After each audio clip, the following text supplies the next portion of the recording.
Moro emparedava a Teori Zavascki na Lava Jato. Quem disse isso foi Gilmar Mendes. A gente até entendia, a gente olhava e falava assim, alguma coisa acontece, não é? Entre a forma como agiu o Moro com relação ao STF, sobretudo com relação ao Zavascki. Passo para você.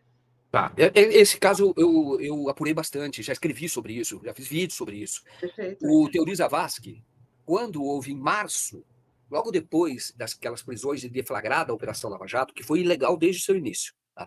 Logo depois, o advogado, criminalista, jurista, está sempre aqui conosco, o Fernando Fernandes, ele entrou com habeas corpus porque as prisões eram ilegais.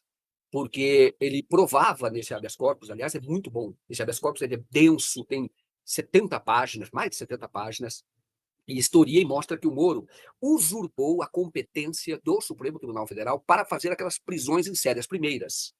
Que ele prendeu então, o Youssef, prendeu o Paulo Roberto Costa. O Paulo Roberto Costa era cliente do Fernando Fernandes. O habeas corpus foi feito em nome do Paulo Roberto Costa. E muitos outros. Era uma leva grande, inclusive uma pessoa suspeita de tráfico, o nome é René. Foi tudo o mesmo bolo. E aí, o que foi que o advogado, o Fernando Fernandes, alegou?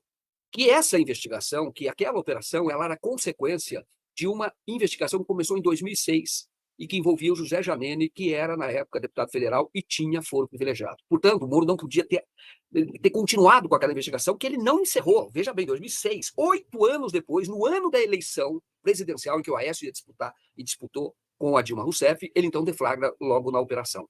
Uma operação que não poderia ter começado se o Moro tivesse levado em consideração o parecer de um procurador que foi afastado, que é o procurador José Soares Fritz, afastado. Também disse, aqui essa vara é incompetente. Mas, de qualquer forma, estava o habeas corpus. Quando chegou esse habeas corpus era o seguinte, a prisão era ilegal, porque a operação era ilegal. O Teori Zavascki concedeu o liminar, tá? E ele, no habeas corpus, mandou soltar os presos. O que acontece? Aí o Moro não solta os presos, ele não cumpre a decisão do Teori Zavascki, e ele, então, faz duas coisas. Manda um e-mail para o Teori Zavascki e, ao mesmo tempo, é vazado para a revista Veja, ou é vazada a informação de que não se falava em Petrobras na época, de que tinha um traficante, ou um suspeito de traficante entre aqueles presos, e aí a notícia qual foi? Olha, o Supremo, o Teori Zavascki, quer soltar um traficante. Ele foi isso para constranger, emparedar o Teori Zavascki. O Teori fez o quê? Aí essa notícia da Veja repercutiu no Jornal Nacional. No Jornal Nacional, a Patrícia Poeta era apresentadora na época, ela deu essa notícia. Então, parece um jogo combinado. O Moro conseguiu, ia travar a Lava Jato, ele consegue fazer essa divulgação. Bom, aí o que faz o Teori? O Teori recua. O ministro do Supremo Tribunal Federal muda a decisão dele e diz que não valia mais para todos e nem estava anulando a operação, que só valia para o Paulo Roberto Costa. Só ele seria libertado, os outros continuariam presos. Naquela ocasião, havia um grupo de advogados que já estavam percebendo que havia algo muito estranho. Num grupo de WhatsApp, eles disseram, essa operação nós vamos ter muito problema, porque o Teori recuou, o ministro do Supremo recuou, ele chamou, depois um repórter do Jornal Nacional, para explicar a decisão dele e dizer que estava recuando. Então, o Gilmar Mendes, sem dar estes detalhes, está dizendo que o Teori foi emparedado pelo Moro. No documentário que nós fizemos, nós contamos que o Teori, quando era desembargador do TRF4, tinha sido presidente, o Moro, depois que ele foi acusado por advogados de entrar com beneficiar o escritório da namorada, da mulher dele, na época era noiva, era a Rosângela Moro, ele foi acusado, ele foi afastado. E aí, eu conto isso no documentário, ele é suspeito de ter levantado informações já naquela ocasião comprometedoras sobre outros juízes que atuavam ali naquela região da fronteira, e ele era de Cascavel, o Moro. Aí o Moro, ele é transferido para o Joinville, vai para uma vara previdenciária. Ele vai para o ostracismo, ele vai para uma vara previdenciária, a vara sem nenhum destaque. E aí o Teori vai almoçar com ele em Joinville. Eu contei essa história. E que não é comum, que ele tinha sido presidente da RF4.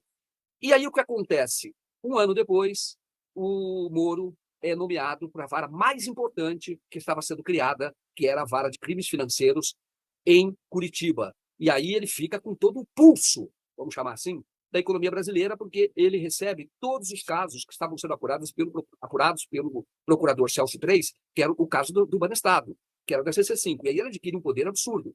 Porque aí ele pode fazer denúncias contra um, mas pode não fazer contra outro, aceitar denúncias, perdão. Porque num jogo combinado com os procuradores, eles combinam para que eles vão pressionar.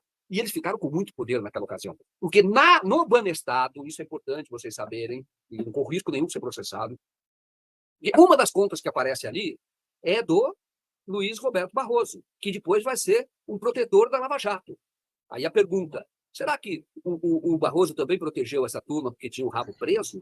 É uma pergunta, porque foi encontrada uma conta do Barroso. O Barroso era advogado, não era? Era advogado no Rio de Janeiro, e ele também usava a CC5. Estou dizendo isso, e agora o Barroso se destaca, e ainda continua se destacando na proteção aos juízes lá, lavajatistas. Hoje ele está atuando muito fortemente para tentar impedir qualquer tipo de punição para a Gabriela Hard na corregedoria. Até vamos falar disso mais adiante, se der tempo.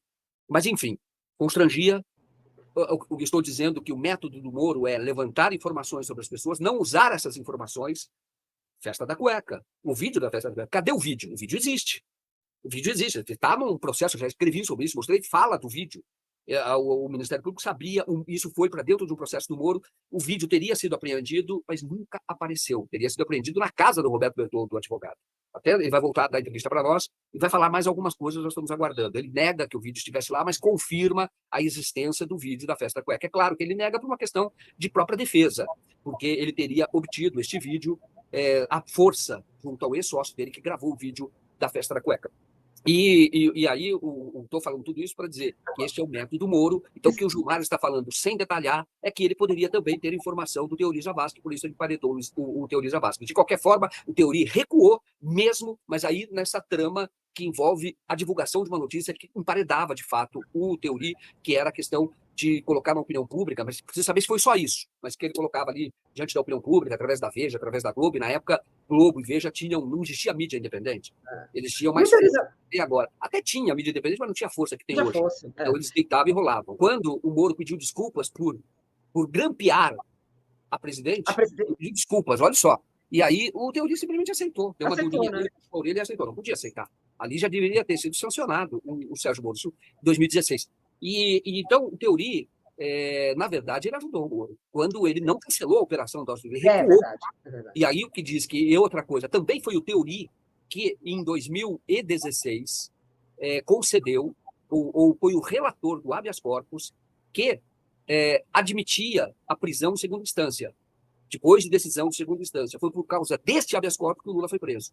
E este habeas corpus, houve uma divisão no Supremo. Na época, o Marco Aurélio Mello disse que a Constituição estava sendo rasgada, porque o Teoria, que foi o relator, era um caso de Itapecerica da Serra, o Lula nem estava denunciado ainda, mas já se sabia que aquilo estava atendendo a um pleito do próprio Sérgio Moro, porque uma semana antes de ser julgado este habeas corpus, o Sérgio Moro publicou, ou teve um artigo dele publicado no jornal O Estado de São Paulo, em que ele defendia a prisão após sentença de primeira instância. Aí, logo depois, o Supremo anulou a jurisprudência que havia anterior, que vinha da época do Eros Graus, que ele tinha sido relator disso, que é o princípio constitucional da presunção de inocência. Você só vai preso depois de sentença transitada e julgado. Quando houve essa mudança, relatada pelo Teori Zavascki, abriu-se caminho para que houvesse várias prisões, inclusive a prisão do Lula.